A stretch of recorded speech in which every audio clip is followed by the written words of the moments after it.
Hello hi Raziya Shihab ചാനലിലേക്ക് എല്ലാവർക്കും സ്വാഗതം. അപ്പോൾ ഇന്നത്തെ റെസിപ്പി എന്ന് പറയുന്നത് ഒരു സൂപ്പർ ടേസ്റ്റിൽ ഉള്ളിക്കറിയാണ് കേട്ടോ. വളരെ ഈസിയായി ഈ ഒരു ഉള്ളിക്കറി നമുക്ക് തയ്യാറാക്കാം. അപ്പോൾ അതിനായിട്ട് ഞാനിതാ ഇവിടെ ഒരു കുക്കർ എടുത്തിട്ടുണ്ട്.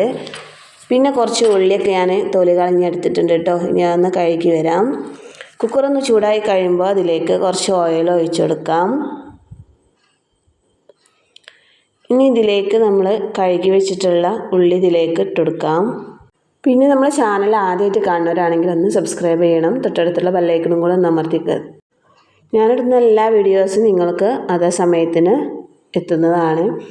അപ്പോൾ ഇതാ നമ്മളിതിലേക്ക് ഉള്ളി ഇട്ടുകൊടുത്തതിന് ശേഷം ഇതിലേക്ക് കുറച്ച് വെളുത്തുള്ളിയും തൊലി കളഞ്ഞെടുത്തിട്ട് ഇതിലേക്ക് ഇട്ടുകൊടുക്കുന്നുണ്ട്.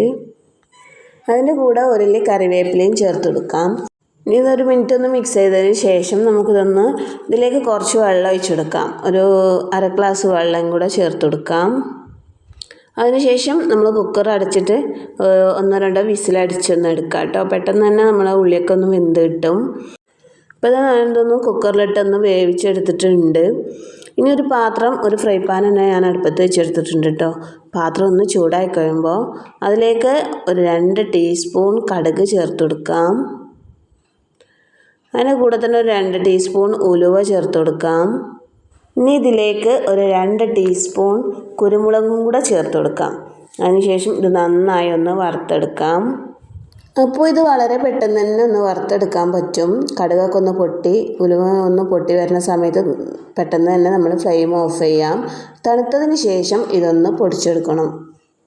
ഇനി നമ്മളിവിടെ ഉള്ളിക്കറി ഉണ്ടാക്കാനായിട്ട് ഒരു പാത്രം അടുപ്പത്ത് വെച്ചിട്ടുണ്ട്.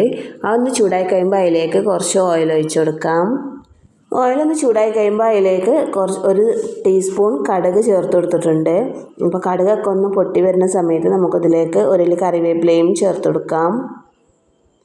ഇനി ഇതിലേക്ക് കുറച്ച് മസാലപ്പൊടികളാണ് ചേർത്ത് കൊടുക്കുന്നത്. അതായത് ഒരു 1/4 ടീസ്പൂൺ മഞ്ഞൾപ്പൊടി ചേർത്ത് കൊടുക്കുന്നുണ്ട്. അതുപോലെ 1 ടീസ്പൂൺ മുളക് പൊടി ചേർത്ത് കൊടുക്കുന്നുണ്ട്. 2 ടീസ്പൂൺ കാശ്മീരി ചില്ലി പൗഡറും ചേർത്ത് കൊടുക്കുന്നുണ്ട്. ഇനി ഇതിലേക്ക് കുറച്ച് കായപ്പൊടി ചേർത്ത് കൊടുക്കുന്നുണ്ട് കേട്ടോ. ഒരു 1/4 ടീസ്പൂണോളം കായപ്പൊടി ഞാൻ ഇതിലേക്ക് ചേർത്ത് കൊടുക്കുന്നുണ്ട്. അപ്പോൾ ഈ ഒരു സമയത്ത് ഫ്ലെയിം നന്നായി കുറച്ച് വെക്കണം. തീരെ സ്പീഡ് കൂട്ടാൻ പാടില്ല. അപ്പോൾ ഞാനിതൊന്ന് മിക്സ് ചെയ്തെടുക്കുന്നുണ്ട്. പിന്നെ ഇതിലേക്ക് മധുരത്തിന് ആവശ്യമായിട്ട് ഒരു ചെറിയൊരു കഷ്ണം ശർക്കര പൊടിച്ചത് ഞാൻ അതിലേക്ക് ചേർത്ത് കൊടുക്കുന്നുണ്ട്. ഇപ്പോൾ ഒരു കവറിൽ ഞാൻ പൊടിച്ചെടുത്തിട്ടുള്ളതാണ് കേട്ടോ ശർക്കര. അതാണ് ഇതിലേക്ക് ചേർത്ത് കൊടുക്കുന്നത്. ഒരു അച്ചി ശർക്കരയാണ് ചേർത്ത് കൊടുക്കുന്നത്. അപ്പോൾ നിങ്ങൾക്കിതിന് ശർക്കരയ്ക്ക് പകരം പഞ്ചസാര വേണമെങ്കിലും ചേർക്കാം. അതുപോലെ മധുരം കുറച്ച് കുറയ്ക്കണവർക്ക് അങ്ങനെയും കുറച്ചെടുക്കാം കേട്ടോ.